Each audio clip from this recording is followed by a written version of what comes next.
रीवा में सैफ की second battalion में पदस्थ हेड कांस्टेबल रामशरण जाटव ग्वालियर के बड़ागांव क्षेत्र के रहने वाले हैं। उनके पास रीवा में ड्यूटी के दौरान एक फ़ोन कॉल आया। कॉल करने वाले ने खुद को मुंबई सीबीआई का पुलिस का अधिकारी बताया और कहा कि आपका नाम मनी लॉन्ड्रिंग केस में है। उसने कहा आपकी सिम से फ्रॉड हुआ है, आपको डिजिटल अरेस्ट किया जाता है। नरेश गोयल नाम के व्यक्ति ने फिर उनकी बात राजेश मिश्रा सीबीआई अधिकारी से बात कराई। सभी पुलिस की वर्दी में थे और धमका रहे थे। साइबर ठगों की बातों से हेड कांस्टेबल डर गया। ठग उससे कहने लगे कि यदि वो पैसे ट्रांसफर कर देगा तो केस से बचा लेंगे। इसी दौरान वहां रीवा से छुट्टी लेकर ग्वालियर आ गया और कमरे में खुद को बंद कर लिया। गुमसुम रामशरण को देखकर पत्नी बच्चों को शक हुआ, लेकिन ठगों की धमकी के कारण उसने किसी को कुछ नहीं बताया। रामशरण की पत्नी ने ये बात पड़ोसी को बताई। पड़ोसी उपेंद्र जाटव ने जब मामला पूछा तो कहा ये फ्रॉड है, कोई अंकल को फंसा रहा है। जब पड़ोसी उपेंद्र ने देखा कि अंकल रो रहे थे, उसने उन्हें बहुत समझाया लेकिन वह नहीं माने। वो ठगों को देने के लिए बैंक से लोन लेकर 8 लाख रुपए देने की जिद पर अड़े रहे। उसने परिजनों की मदद से उन्हें बैंक की जगह साइबर सेल पहुंचा दिया। यहाँ साइबर सेल के अधिकारियों ने रामशरण से पूरी बात समझी और उसे समझाया कि ये लोग फर्जी हैं, डिजिटल अरेस्ट कुछ नहीं होता।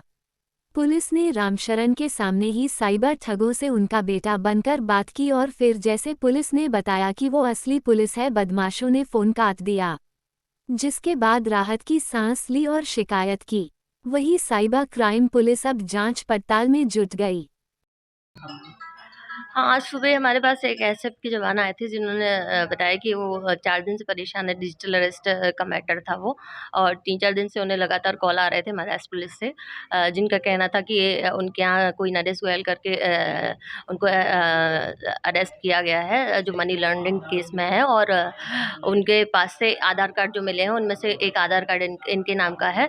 और इनके इनके लिए भी उन्होंने व्हाट्सएप बहुत सारे डॉक्यूमेंट भेजे, फर्जी डॉक्यूमेंट जिसमें अरेस्ट वारंट था और कई सारे डॉक्यूमेंट भेजे, जिससे कि ये डर गए। और इनसे बोला गया कि आप बैंक जाके 8 लाख रुपए, जो कि इनका जीपीएस में जितना भी अमाउंट था, ट्रांसफ़र करने के लिए बोला गया। जब वो जाने लगे तब इनके लड़के की भी नहीं सुन रहे थे। लड़के ने पड़ोसी को बताया, तब पड़ोसी ने उनको समझा के साइबर सेल लेके आए, हमारे पास लेके आए। जब हम लोगों ने पूरा मैटर सुना उनका, और उस नंबर पे जब कॉल किया गया हमारे द्वारा, तो हमारे यहाँ से बेटे बन के बात की गई उनके। तब सामने वाला यही सारी चीज़ें बताने लगा कि आप डिजिटल अरेस्ट है और आप इतना अमाउंट बैंक में जमा कीजिए।